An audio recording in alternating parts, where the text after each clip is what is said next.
SMR이 뭔데 두산 잭팟 터뜨렸다. 이 말이 무슨 말일까요? 일단 이거를 한번 보시죠. 두산 에너빌리티 유스케일 파워의 SMR, 간단하게 말하면요, 원자력 발전소가 적은 걸 말합니다. 소형 모듈 원전입니다. 이거 수주했어요. 수주 수가 24기나 되고요. 금액이 와 놀라울 정도입니다. 370억 달러. 우리 돈으로 50조 원 정도 됩니다. 50조 원. 완전히 잭팟이죠. 사실 두산은요, 여러분도 아시겠지만 탈원전 시절에 엄청난 핍박을 받았습니다. 거의 말입니다. 거의 시간의 문제다 무너지는 것은 그렇게 이야기할 정도로 핍박을 엄청나게 받았거든요. 당장 말입니다. 탈원전이 신규 수주 물량을 완전히 끊어버리고요. 신하룰 3호기 4호기 신규 원전 6기 건설을 백지화됐거든요. 게다가 수출길까지 막혔습니다. 2017년에 100%였던 공장 가동률이 50%로 반토막이 나고요. 이듬해 말입니다. 수백 명을 명예퇴직시킬 정도로 대한민국에서 원전은 끝났다 이렇게 이야기를 했습니다. 그런데 말입니다. 두산 에너빌리티는요, 여기에서 미래를 내다봤어요. 대형 원전 건설은 안 된다? 그러면 소형 모듈 원전은 만들어진다? 이게 전 세계 시장의 원전의 흐름이었거든요. 그러자마자 SMR 소형 모듈 원전의 스타트업이라고 이야기할 수 있는 유스케일 파워에 투자를 하기 시작합니다. 2019년에 4,400만 달러, 2021년에는요 6천만 달러, 전체적으로는요 1억 5천만 달러까지 투자를 합니다. 그러면서 유스케일 파워의 장비나 원자로는 우리가 맡겠다. 이런 식의 어떤 제안을 하면서 시장의 지배권을 얻기 시작을 합니다. 사실 그게 지금의 잭팟을 터뜨렸던 원인이에요. 결국 말입니다.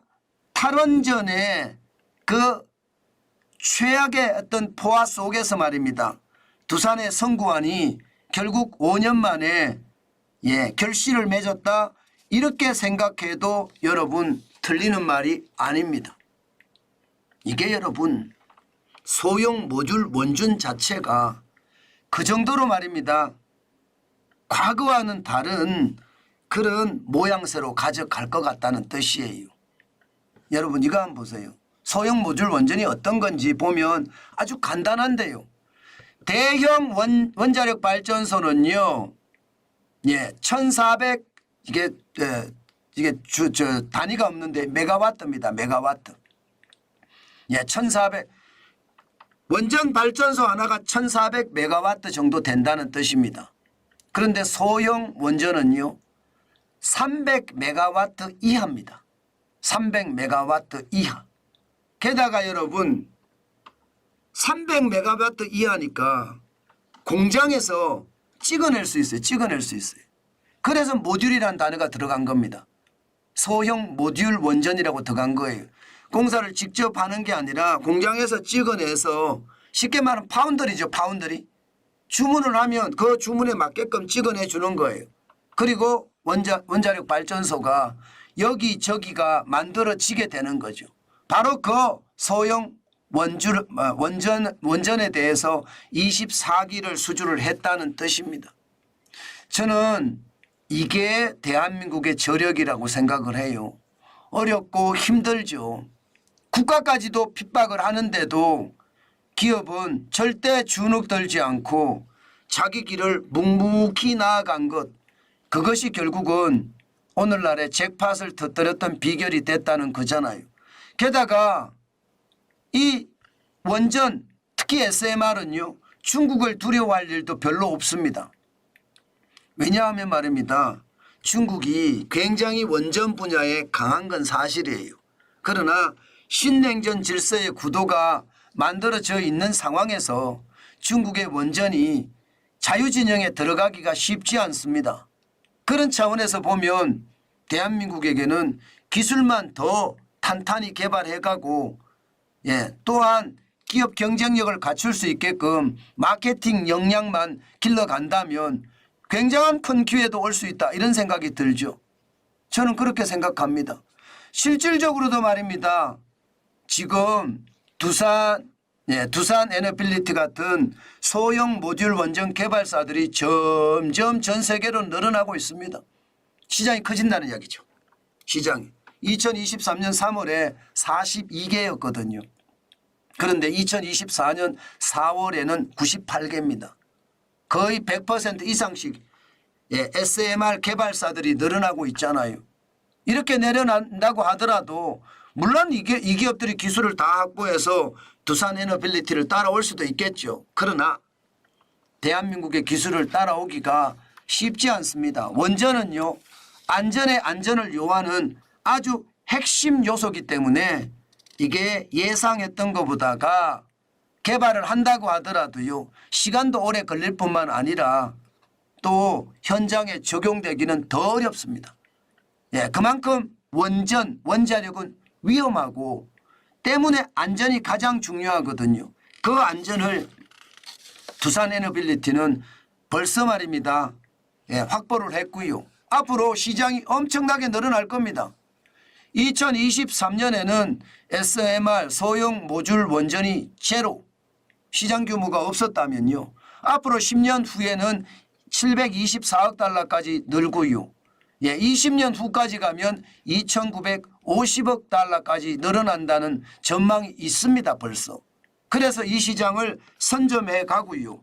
또 두산 에너빌리티가 에너지 산업을 바꿀 수 있는 게임 체인저라고 하는 SMR에서 두각을 나타내는 것 저는 굉장히 중요한 요소라고 생각을 합니다. 지금 대한민국은요. SMR 분야에서 말입니다. 확실하게 두각을 나타내고 있습니다. 물론 중국이 빠른 것도 많아요. 예를 들어 말입니다. 최초로 중국은 상업용 SMR 만들었거든요. 링룽 1호라고 지금 준공하고 시험 가동에 들어갔습니다. 우리는 더 빨리 해야 되겠죠. 저는 이 속도가 대한민국을 더 게임 체인저로 만들 수 있는 그런 힘이 되지 않겠느냐 그런 생각도 하면서요. 대한민국의 저력이 또 한 번 이렇게 퍼지고 있다는 이야기 다시 한번 드리고 싶습니다. 당연히 두산 에너빌리티는 주가가 16.65%나 올라갔습니다. 한꺼번에 16.65% 21,300원이 됐어요. 3,040원이. 제가 여러분들에게 두산 에너빌리티 계속 이야기를 하고 있습니다. 물론 저는 지금 두산 에너빌리티를 사겠다 그런 생각은 아직은 없습니다. 왜냐하면 제가 준비하는 것도 많기 때문에 성급하게 서둘지는 않습니다. 제가 만약에 정환진 포트폴리오에 삼성전자, 네이버, LG생활건강, LG에너지솔루션, 삼성바이오로직스가 있거든요. 여기에 추가를 한다면 두산 에너빌리티하고요. 하나에어로스페이스는 저는 추가할 생각이 있습니다. 그러나 시간이 문제. 천천히 가자. 천천히. 극단적인 위기가 왔을 때 또 어떻게 움직이는지 시장을 보면서 가자. 저는 시장이 여전히 말입니다. 거품이 많이 껴있다고 생각을 하고요. 이 거품이 무너질 때 분명히 온다고 생각을 합니다. 그때를 생각을 해서 지금은 정중동의 자세로 날카롭게 두산 에너빌리티를 지켜보고 있다. 이 정도로 정리하면 될 것 같습니다. 두산 에너빌리티는 어떤 정부가 일어나더라도 탄생이 되더라도 탈원전 친원전 가지고 지금 싸울 계제가 아닙니다. 전 세계 시장은요 이미 친원전으로 돌아섰습니다. 그런 상황을 감안을 해보면 우리는 그 어느 때보다 강력한 어떤 개혁 의지로 저는 시장을 엄청나게 밀고 가야 되겠다. 그 말씀도 제가 오늘 또 드리고 싶습니다. 시장이라는 게 그렇습니다. 시장이라는 게 늘 말입니다. 아주 강한 어떤 흐름을 가지고 시장에 접근할 때는요. 시장도 두려워합니다. 시장도. 저는 그런 시장도 두려워하는 힘이 많이 생겼으면 좋겠다. 그 말씀 여러분들에게 또 올립니다.